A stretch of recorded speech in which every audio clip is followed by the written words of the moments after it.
We have the 1968 Copo Nova SS396.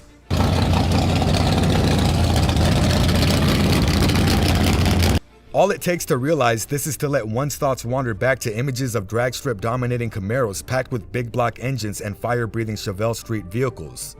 However, what set Chevy apart from rivals Ford and Chrysler more than anything else was their willingness to develop performance versions of their most mainstream or unconventional vehicles.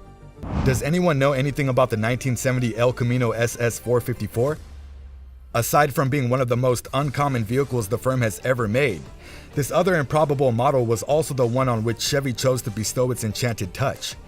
Plus, it had a fascinating origin story and past because it was the outcome of the storied Central Office Production Order, Copo program.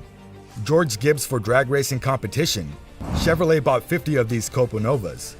He desired a heavy-duty gearbox and powerful 396 engine. With 375 horsepower, this engine could get the Novas past the finish line in 14.5 seconds.